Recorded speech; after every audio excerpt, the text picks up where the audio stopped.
നിർത്താൻ പോവുകയാണ്. ഇതിനകത്ത് എന്തെങ്കിലും ക്വസ്റ്റ്യൻസോ ഇപ്പം നമ്മൾ ഈ പ്രാർത്ഥിച്ച പോലെ നിങ്ങളിനി ഇന്ന് രാത്രിയും ഒക്കെ പ്രാർത്ഥിക്കണം. എവിടെയെങ്കിലും ഇരുന്ന് പ്രാർത്ഥിക്കാം, ആരാധനയിലോ അല്ലെങ്കിൽ റൂമിൽ തന്നെയോ അല്ലെങ്കിൽ എവിടെ ഇരുന്ന് വേണമെങ്കിലും പ്രാർത്ഥിക്കാം. അങ്ങനെ അതൊരു ഹാബിറ്റായിട്ട് മാറിക്കഴിയുമ്പോൾ പിന്നെ എല്ലാ ദിവസവും ഈ ആശ്വാസം നമുക്ക് കിട്ടും. ഈശോനെ ആശ്വസിപ്പിക്കണം എന്നുള്ളൊരു വിചാരം ഉണ്ടാവുള്ളൂ.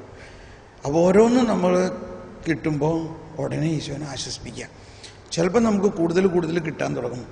അങ്ങനെ കിട്ടി അവസാനം എന്തുണ്ടാവും? കഷ്ടത, സഹനശീലം, സഹനശീലം, ആത്മധൈര്യം, ആത്മധൈര്യം, പ്രത്യാശ. അപ്പോൾ ആക്ച്വലി നമ്മളുടെ ഫോർമേഷൻ മുതൽ അല്ലെങ്കിൽ ഇപ്പോൾ നമ്മളെ ട്രെയിൻ ചെയ്യേണ്ടത് അവർക്ക് ആത്മധൈര്യം ഉണ്ടാകണം. കഷ്ടതയിൽ ആത്മധൈര്യം ഉണ്ടാകണം.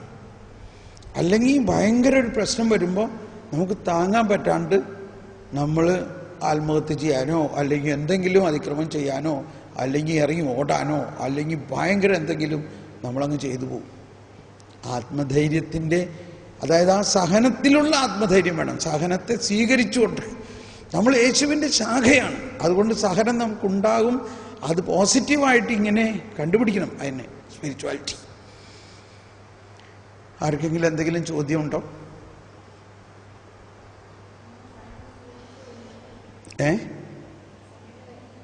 പറഞ്ഞു അച്ഛൻ കം പറഞ്ഞു.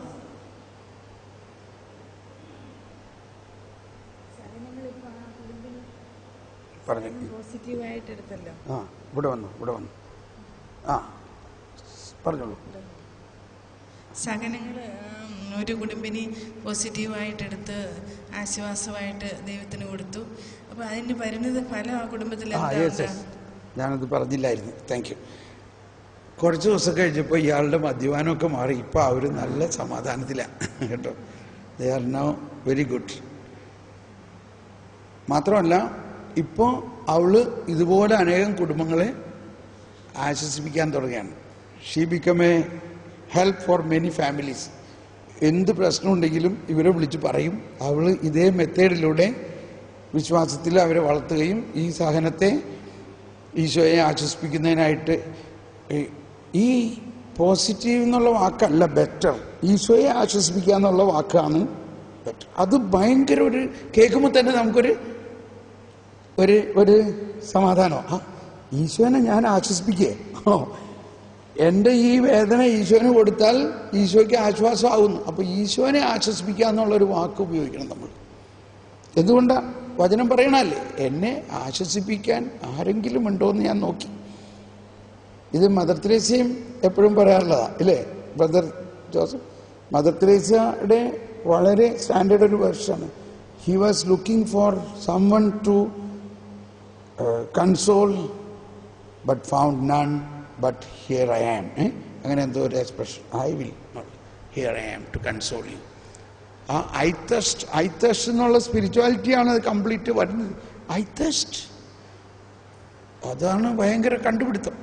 അപ്പോൾ കൺസോളിങ് ഈ തേസ്റ്റിന്റെ വലിയൊരു കണക്ഷൻ തന്നെയാണ്. He is thirsting for a consolation. I thirst for a consolation. അപ്പോൾ നമ്മൾ സഹനത്തെ, ഈശോയെ ആശ്വസിപ്പിക്കാൻ നമ്മുടെ സഹനം കൊണ്ട് സാധിക്കും എന്നുള്ള വാക്ക് പറഞ്ഞു തുടങ്ങണം. We can console Jesus. Okay, any other? ഞാൻ എന്തെങ്കിലും പറഞ്ഞത് വിട്ടുപോയിട്ടുണ്ടോ? എൻ്റെ ചിലതിങ്ങനെ ഉദാഹരണം പറഞ്ഞു വന്ന് ഞാനത് വേറെ ടോപ്പിക്കിലേക്ക് പോയി അത് കണക്റ്റ് ആയിട്ടില്ലെങ്കിൽ നിങ്ങൾ എന്നെ റിമൈൻഡ് ചെയ്യണം. ഓക്കെ, അപ്പോൾ ഈ ടോപ്പിക് നമ്മൾ നിർത്തി. ഇനി ഞാൻ വേറൊരു ടോപ്പിക്കിലേക്ക് പ്രവേശിക്കുകയാണ്. നമുക്കൊന്ന് എഴുന്നേറ്റ് നിന്ന് ഒന്ന് കൈയൊക്കെ ഒന്ന് ഉയർത്തി ഒന്ന് മൂവ് ചെയ്ത് ഒന്ന് ഫ്രഷ് ആവാം, ഒന്ന് സ്തുതിക്കാം.